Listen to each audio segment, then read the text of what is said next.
नमस्कार। आज हम डिस्कस करेंगे आधुनिक भारत के इतिहास में गोल मेज सम्मेलन यानी राउंड टेबल कॉन्फ्रेंस के बारे में। इसमें हम देखेंगे कि किस तरह से राउंड टेबल कॉन्फ्रेंस हुआ था।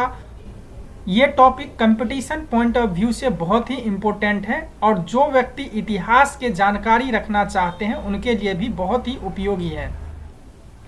अब ये गोल मेज सम्मेलन क्या था, इसकी क्या जरूरत पड़ी? एक्चुअली में आप लोग जानते होंगे जिस समय 1930 में महात्मा गांधी ने सविनय अवज्ञा आंदोलन चलाया था, उस समय देश में आंदोलन काफी जोरों पे चल रहा था।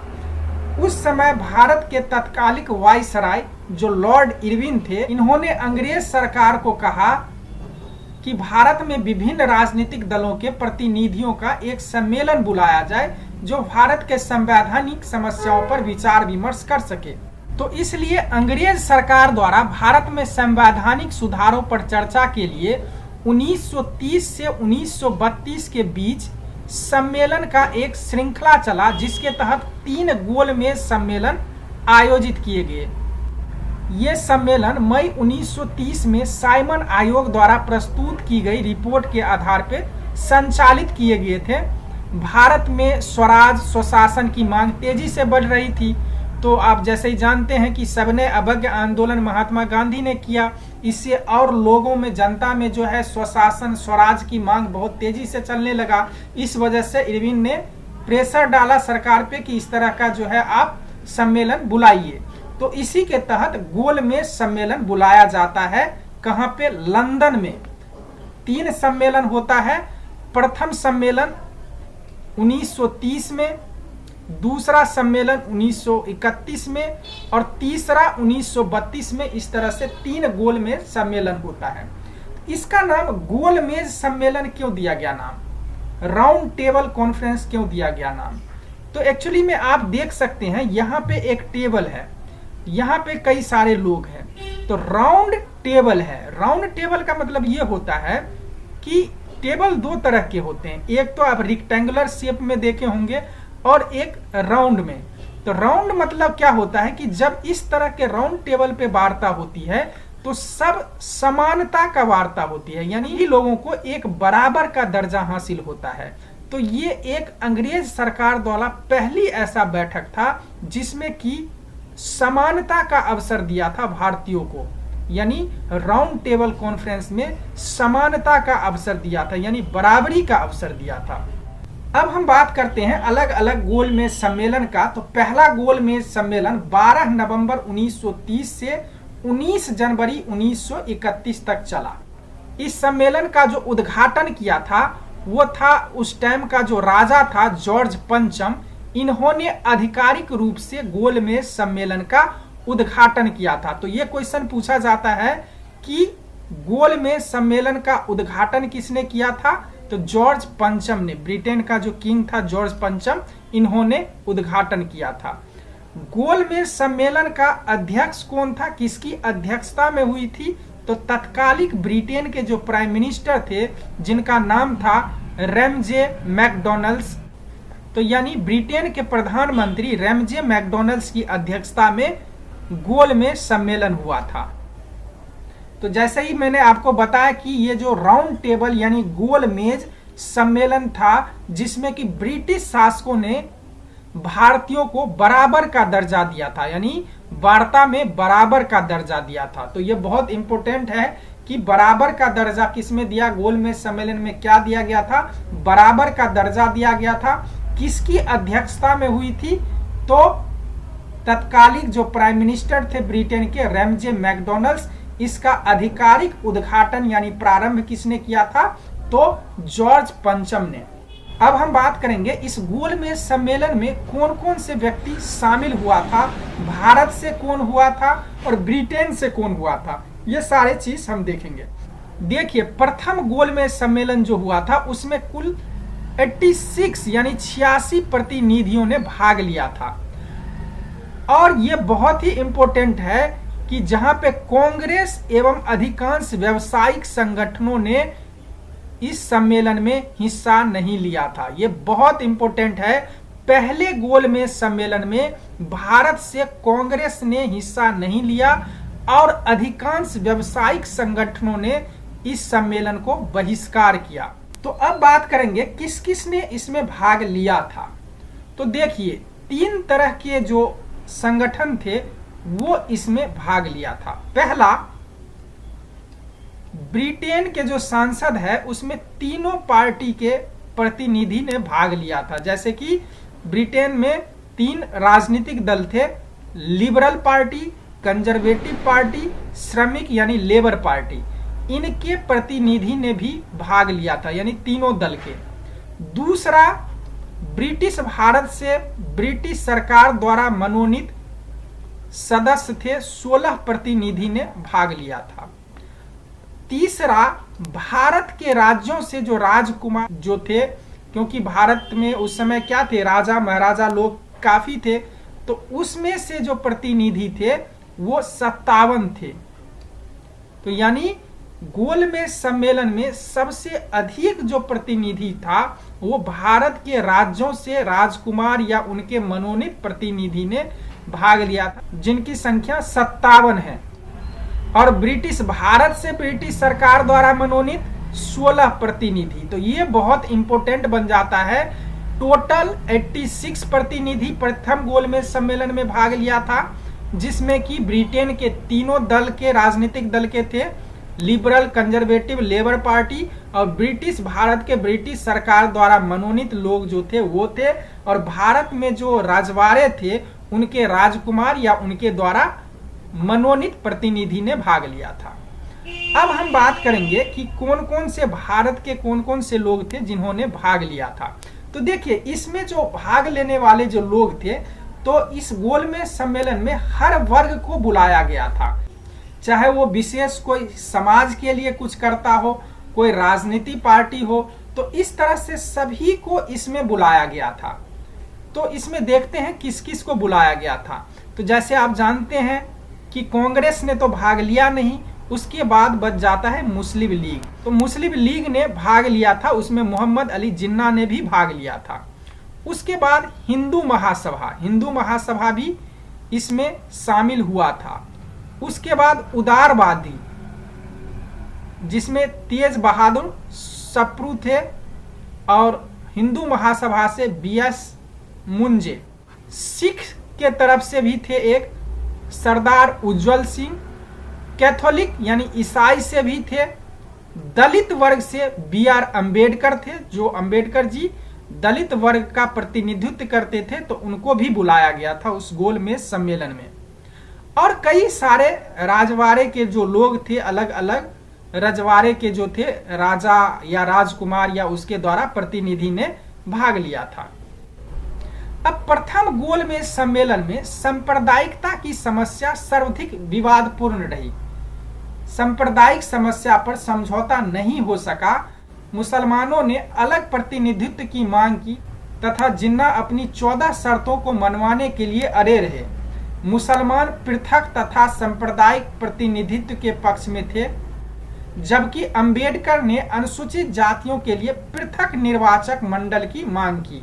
पृथक निर्वाचक मंडल होता क्या है? एक्चुअली में एक निर्वाचन क्षेत्र होता है, जो कि एक खास लोगों के लिए यह निर्वाचन क्षेत्र होता है, जो कि खास वर्ग के ही व्यक्ति उसमें वोटिंग कर सकता है। जैसे पृथक मुस्लिम निर्वाचक मंडल, तो उसमें क्या होता है कि जो उसका निर्वाचन क्षेत्र होगा केवल मुस्लिम लोगों को ही राइट होगा कि उसमें वोटिंग कर सके।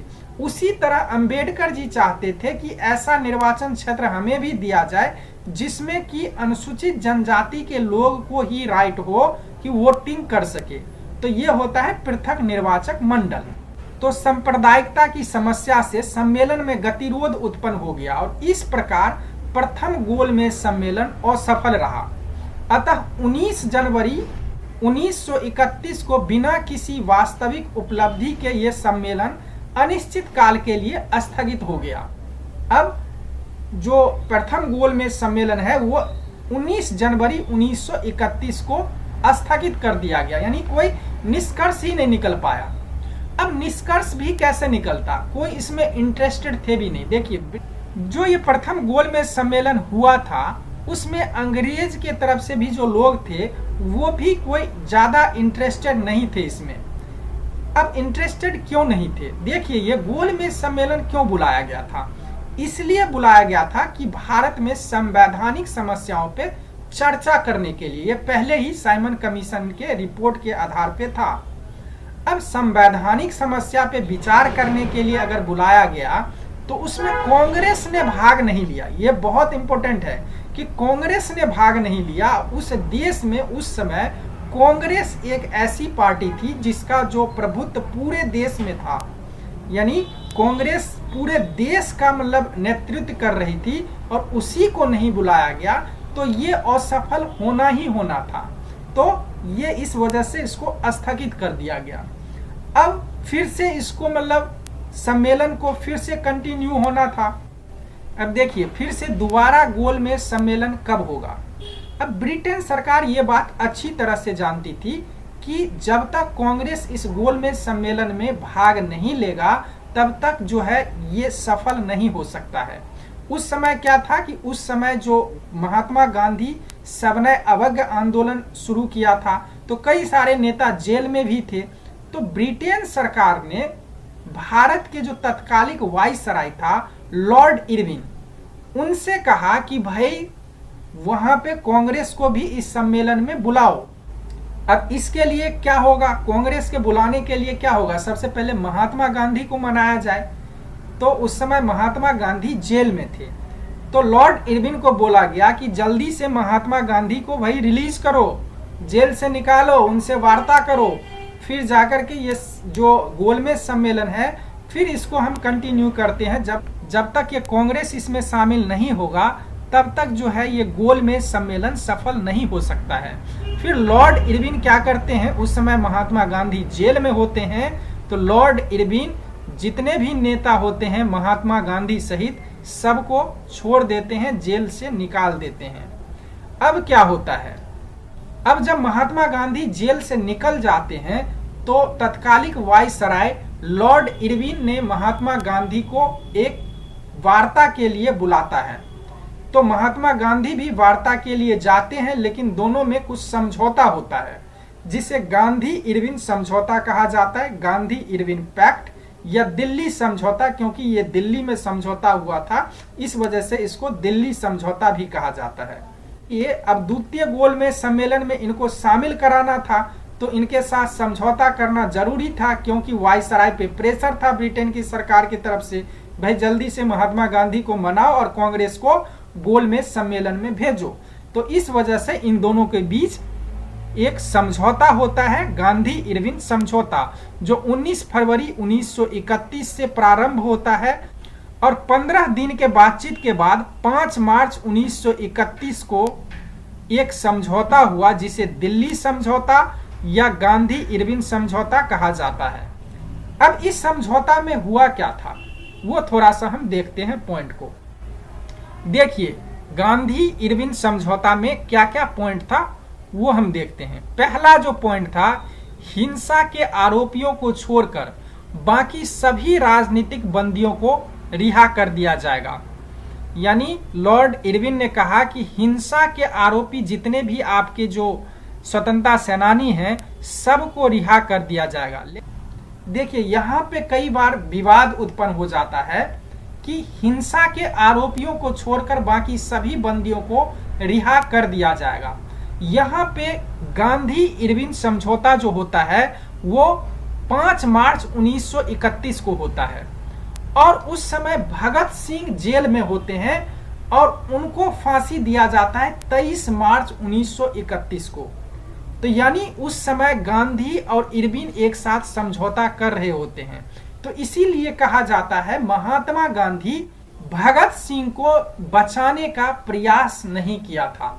तो ये कह सकते हैं कि महात्मा गांधी ने कोशिश तो की थी, लेकिन हाँ ये कहा जा सकता है कि उतने कोशिश नहीं हो पाया जितना कि हो सकता था। शायद अगर वाइसराय पे दबाव बनाया जाता हो सकता था कि इनको फांसी की सजा की बजाय इनको उम्र कैद में बदला जा सकता था। ऐसा हो सकता था, इट मे बी पॉसिबल, लेकिन ऐसा हुआ नहीं। तो खैर वो जो हो गया वो हो गया।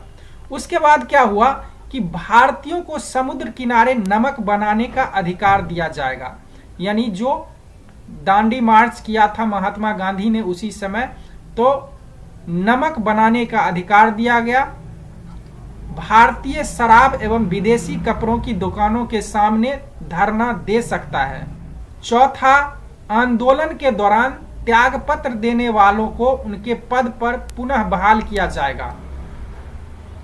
आंदोलन के दौरान जब्त संपत्ति वापस की जाएगी। ये सारे समझौता वायसराय ने मान लिया था कांग्रेस का। अब वायसराय की तरफ से क्या होता है शर्तें, वो क्या कांग्रेस मानते हैं वो भी देखते हैं। पहला, सविनय अवज्ञा आंदोलन स्थगित कर दिया जाएगा। यानी कांग्रेस मान लेती है कि हम ये सविनय अवज्ञा आंदोलन को स्थगित कर देंगे। दूसरा, कांग्रेस द्वितीय गोलमेज सम्मेलन में भाग लेगी।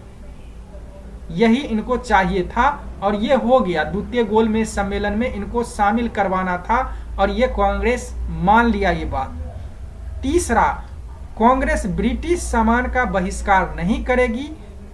चौथा, गांधी पुलिस की ज्यादतियों की जांच की मांग छोड़ देंगे। यह समझौता इसलिए महत्वपूर्ण था क्योंकि पहली बार ब्रिटिश सरकार ने भारतीयों के साथ समानता के स्तर पर समझौता किया था। यानी 1 to 1 कोई इतना बड़ा ऑफिसर यानी इतने बड़े अधिकारी महात्मा गांधी के साथ समानता के साथ एक समझौता किया था। वायसराय जो ब्रिटिश सरकार के अंदर सबसे बड़ा अधिकारी यानी सबसे बड़ा नेतृत्व करने वाला होता है, वो पहली बार महात्मा गांधी के साथ उनको समझौता करना पड़ता है और ये पहली बार ऐसा हुआ। अब क्या होता है कि इनको इरविन को क्या चाहिए था कि गोलमेज सम्मेलन में किसी तरह कांग्रेस शामिल हो जाए। अब ये चीज इनको हो गया। अब देखिए क्या होता है, द्वितीय गोलमेज सम्मेलन शुरू होने से ठीक पहले इंग्लैंड में राजनीतिक स्थिति में निम्न परिवर्तन हुए। अब मजदूर दल की सरकार के स्थान पर राष्ट्रीय सरकार का निर्माण हुआ जिसमें मजदूर, अनुदार, उदार तीनों दल सम्मिलित हुए।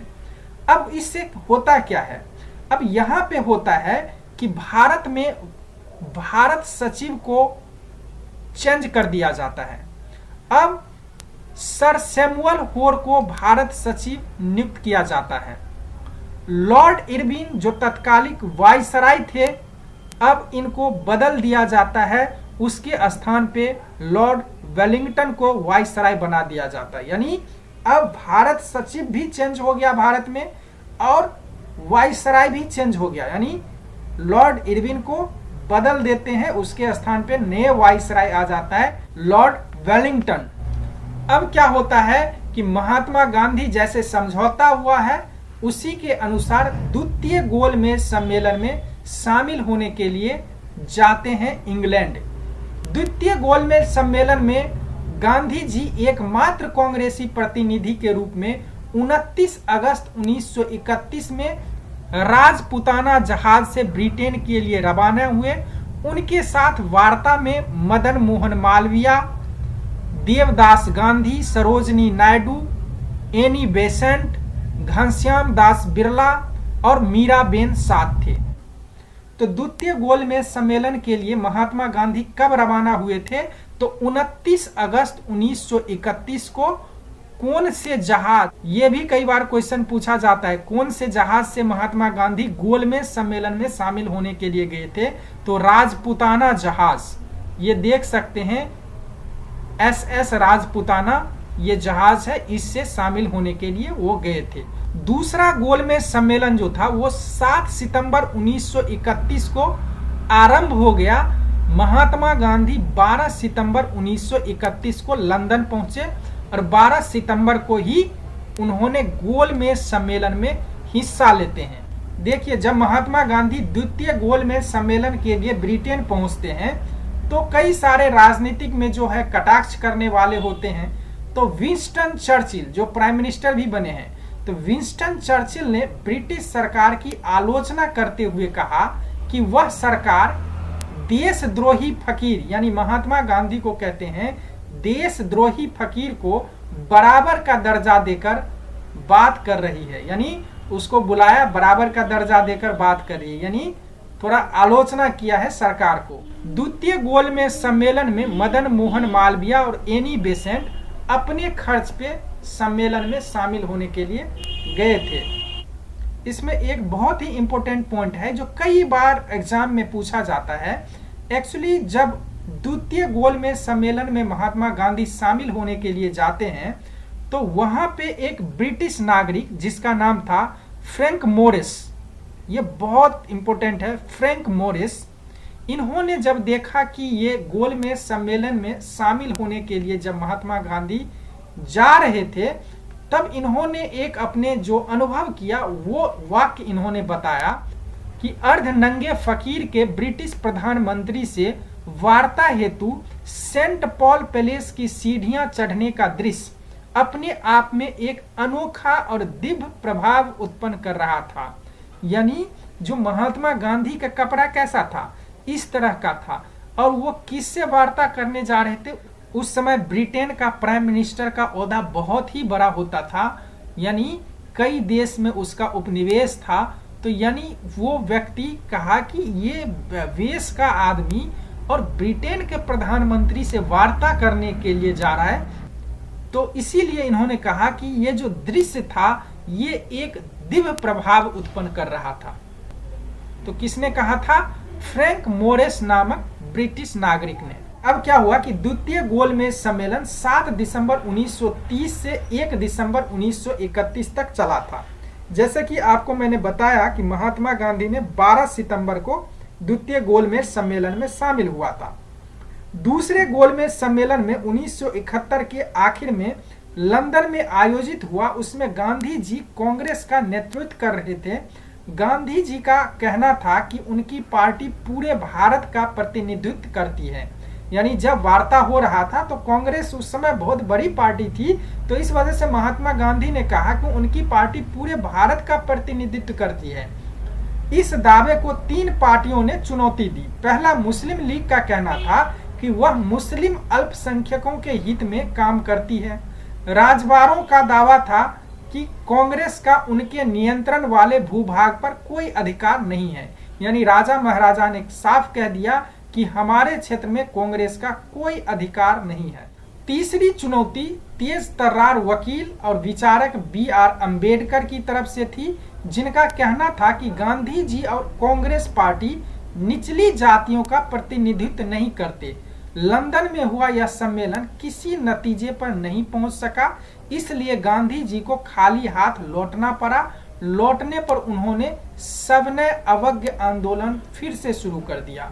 तो ये आप देख सकते हैं, इस तरह से द्वितीय गोलमेज सम्मेलन भी विफल हो गया। महात्मा गांधी वापस लौट आते हैं। जब महात्मा गांधी का जो मांग था वो क्या था द्वितीय गोलमेज सम्मेलन में? पहला तो केंद्र और प्रांतों में तुरंत और पूर्ण रूप से एक उत्तरदायी सरकार स्थापित की जानी चाहिए। दूसरी बात कहा कि कांग्रेस पार्टी ही पूरे देश को राजनीतिक रूप से प्रतिनिधित्व करती है। तीसरा कहा कि अस्पृश्य जो निचली जाति के लोग हैं वो भी हिंदू हैं, अतः उन्हें अल्पसंख्यक नहीं माना जाना चाहिए। मुसलमानों या अन्य अल्पसंख्यकों के लिए पृथक निर्वाचन या विशेष सुरक्षा उपायों को नहीं अपनाया जाना चाहिए। गांधी जी की मांगों को सम्मेलन में स्वीकार कर दिया गया। मुसलमानों, ईसाइयों, आंग्ल भारतीयों एवं दलित पृथक प्रतिनिधित्व की मांग करने लग गए। ये सभी एक अल्पसंख्यक गठजोड़ के रूप में संगठित हो गए। गांधी जी सांप्रदायिक आधार पर किसी भी संवैधानिक प्रस्ताव के विरोध में अंत तक विरोध करते रह गए। यानी ये धार्मिक लेवल पे यहाँ पे मांगे होने लग गई गोलमेज सम्मेलन में। तो ये महात्मा गांधी को अच्छा नहीं लगा, तो इसलिए आगे जैसे कि आपको अभी बताया कि फिर से सविनय अवज्ञा आंदोलन शुरू हो जाता है। अब 28 दिसंबर 1931 को गांधी लंदन से खाली हाथ निराश मुंबई पहुंचे। स्वदेश पहुंचने पर उन्होंने कहा कि यह सच है कि मैं खाली हाथ लौटा हूं, किंतु मुझे संतोष है कि जो ध्वज मुझे सौंपा गया था मैंने उसे नीचे नहीं होने दिया और उसके सम्मान के लिए समझौता नहीं किया। अब महात्मा गांधी लंदन से भारत आते हैं, क्योंकि द्वितीय गोलमेज सम्मेलन में क्या हुआ कि वार्ता विफल हो गया, तो इस वजह से ये भारत आ जाते हैं। अब 28 दिसंबर 1931 को जब ये वापस आ जाते हैं तो उसके बाद देश में अब क्या होता है, स्थिति बदली हुई होती है, क्योंकि पहले जो वायसराय था लॉर्ड इरविन, अब वो बदल चुका था। अब नए वायसराय कौन था, लॉर्ड विलिंगटन था। अब उनसे महात्मा गांधी मिलने के लिए जाते हैं तो लेकिन ये वायसराय मिलने से मना कर देते हैं, नहीं मिलते हैं। और साथ में जो पहले से गांधी इरविन समझौता होता है उसको भी नहीं मानते हैं, उसको भी खत्म कर देते हैं। इसके बाद महात्मा गांधी फिर से सबने अवज्ञा आंदोलन की घोषणा कर देते हैं। अब बता दूं कि ये जो नए वायसराय थे लॉर्ड विलिंगटन, इनको गांधी जी से बिल्कुल हमदर्दी नहीं थी, यानी ये गांधी जी को बिल्कुल नहीं चाहते थे। तो कहा जाता है कि अपनी एक बहन को उसने एक खत लिखा था, उसमें कहा था ये वायसराय ने, अगर गांधी ना होता तो यह दुनिया वाकई बहुत खूबसूरत होती। वह जो भी कदम उठाता है उसे ईश्वर की प्रेरणा का परिणाम कहता है, लेकिन असल में उसके पीछे एक गहरी राजनीतिक चाल होती है। देखता हूं कि अमेरिका प्रेस उसको गजब का आदमी बताती है, लेकिन सच यह है कि हम निहायत अव्यवहारिक अंधविश्वासी जनता के बीच में रह रहे हैं जो गांधी को भगवान मान बैठी है। ये लॉर्ड विलिंगटन ने अपने बहन को खत में ये बात कहा था। अब हम बात करते हैं कॉमनवेल्थ अवार्ड के बारे में, जो बहुत ही इंपॉर्टेंट है। थोड़ा सा इसको ध्यान से सुनिएगा, ये क्या था कॉमनवेल्थ अवार्ड, और इसको ध्यान से समझिएगा कि कॉमनवेल्थ अवार्ड क्या था। ये बहुत ही इंपॉर्टेंट है। एक्चुअली में ब्रिटेन के तत्कालिक प्रधानमंत्री रैमजे मैकडॉनल्ड्स के द्वारा 16 अगस्त 1932 को ब्रिटिश संसद में एक घोषणा की गई जिसे कम्युनल अवार्ड के नाम से जाना जाता है। 16 अगस्त 1932 के ब्रिटिश प्रधानमंत्री रैमजे मैकडॉनल्ड्स ने सांप्रदायिक पंचाट या सांप्रदायिक निर्णय की घोषणा की। यह अंग्रेज द्वारा भारत में अपनाई गई फूट डालो और राज करो की नीति का एक उदाहरण था। इसमें क्या कहा गया, इस घोषणा के तहत क्या सब इसमें था, वो हम आपको बताते हैं। इसके तहत मुसलमानों को, सिखों को, भारतीय ईसाइयों को एवं एंग्लो इंडियन को पृथक पृथक चुनाव पद्धति की व्यवस्था की गई, यानी जितने भी धर्म के लोग थे उनके लिए अलग अलग पृथक निर्वाचन क्षेत्र की व्यवस्था की गई। महिलाओं हेतु भी पृथक स्थान निर्धारित किए जाएंगे। दलित वर्ग को हिंदू से पृथक माना जाएगा। अब ये देख लीजिए, दलित वर्ग को हिंदू से ये अलग कर दिया, और जितने भी धर्म के लोग थे उनके लिए पृथक निर्वाचन मंडल की व्यवस्था कर दी। अब पृथक निर्वाचन मंडल, जैसे कि अभी कुछ देर पहले हमने बात किया था कि ऐसा निर्वाचन क्षेत्र जहां पे एक खास विशेष वर्ग को ही वोटिंग का राइट होगा, यानी जैसे कि मुस्लिम के लिए पृथक निर्वाचन क्षेत्र है तो उस जगह पे अगर हिंदू भी है तो उसको वोटिंग का राइट नहीं होगा, क्योंकि ये निर्वाचन क्षेत्र मुस्लिम के लिए है, इस वजह से मुस्लिम ही वोटिंग कर सकता है। अब हद तो ये हो गई कि इन्होंने क्या किया, दलित वर्ग को भी हिंदू से अलग कर दिया। तो इस तरह से कॉमनवेल्थ अवार्ड में इस तरह की घोषणा ब्रिटेन के प्राइम मिनिस्टर रैमजे मैकडॉनल्ड्स के द्वारा किया गया। यानी अगर देखें तो टोटल क्या सब इसमें घोषणा किया गया था कॉमनवेल्थ अवार्ड में। प्रांतीय व्यवस्थापिका सभाओं की सदस्य संख्या बढ़ाकर दोगुनी कर दी गई। अल्पसंख्यक विशेष वोटों वाले संप्रदाय की संख्या बढ़ा दी गई। इसके अंतर्गत मुसलमानों, सिखों, दलितों, पिछड़ी जातियों, भारतीय ईसाइयों, एंग्लो इंडियन को रख दिया गया। अल्पसंख्यक के लिए अलग निर्वाचन की व्यवस्था की गई। दलितों को हिंदू से अलग मानकर उनके लिए पृथक निर्वाचन तथा प्रतिनिधित्व का अधिकार दिया गया। स्त्रियों के लिए कुछ स्थान आरक्षित किए गए। तो ये था कॉमनवेल्थ अवार्ड के घोषणा में। अब इसको ये भारत के कानून में तब्दील कर दिया। अब इससे क्या हुआ कि महात्मा गांधी उस समय यरवदा जेल, जो कि पुणे में है, वहां पे थे। अब जैसे ही कॉमनल अवार्ड की घोषणा हो गई, इससे महात्मा गांधी काफी नाराज हो गए।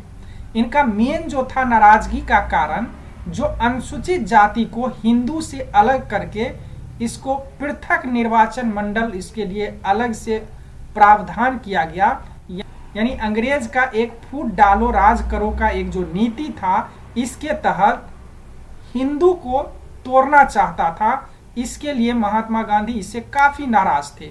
इसलिए इन्होंने, महात्मा गांधी ने रैमजे मैकडॉनल्ड्स को पत्र लिखकर इनसे कहा कि ऐसा मत कीजिए, यानी हिंदुओं को मत तोड़िए, इनके लिए यानी दलितों को पृथकता की बात आप मत कीजिए, हिंदू से मत अलग कीजिए। लेकिन इन्होंने नहीं माना और ये कानून का रूप लागू हो गया। इससे B.R. अम्बेडकर काफी खुश थे, क्योंकि इनको ऐसा लगा कि अब दलितों को कुछ भला हो सकता है इससे। लेकिन महात्मा गांधी काफी नाराज थे। अब क्या हुआ?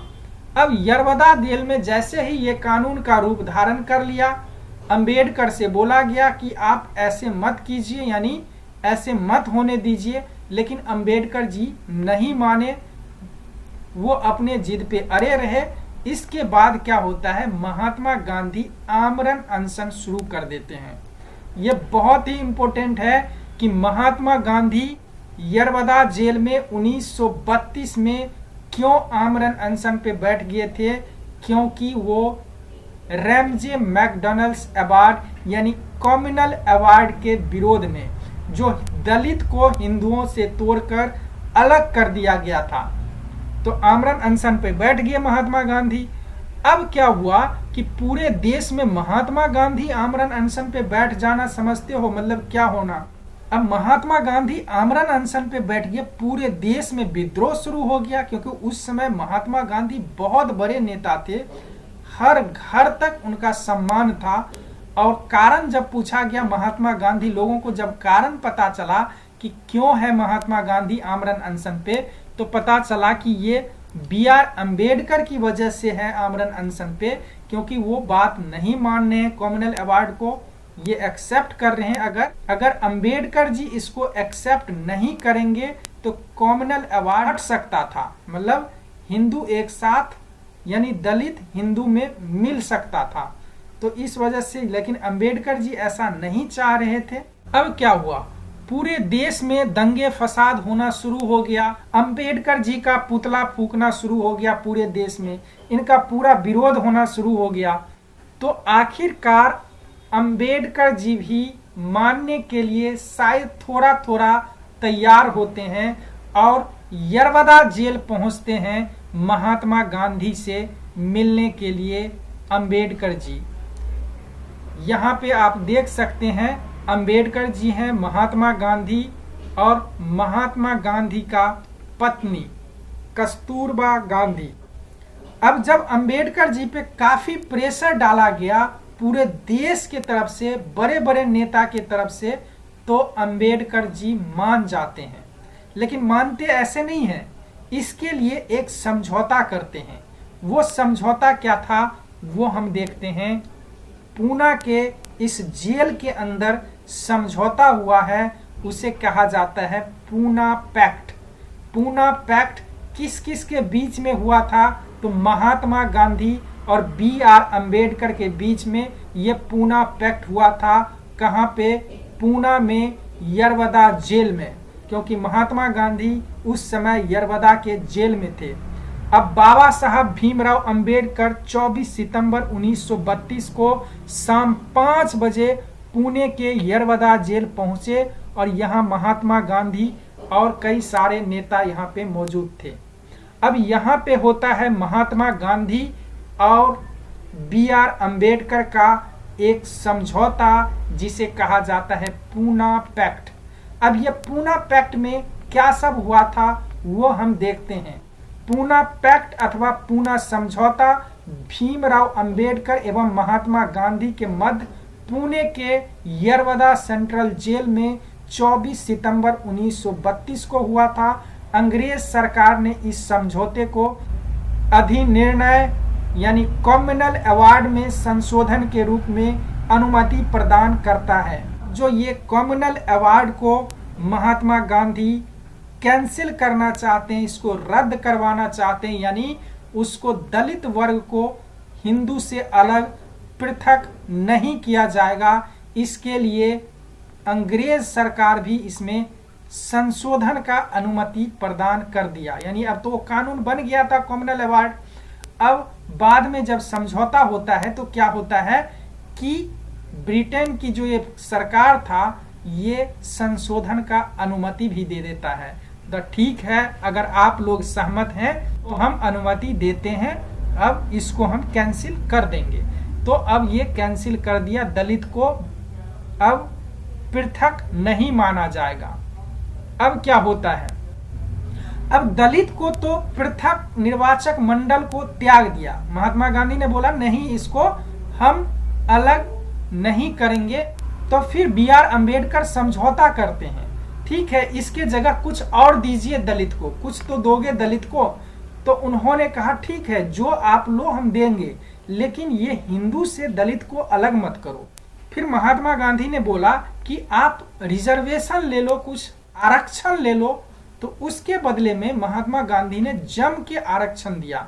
जो प्रांतीय विधानमंडल में दलित वर्ग के 71 सीट आरक्षित थे, उसको बढ़ाकर जो समझौता हुआ था वो महात्मा गांधी 148 कर देते हैं। बोला ठीक है 148 ले लो, दलित के लिए ये आरक्षित सीट है।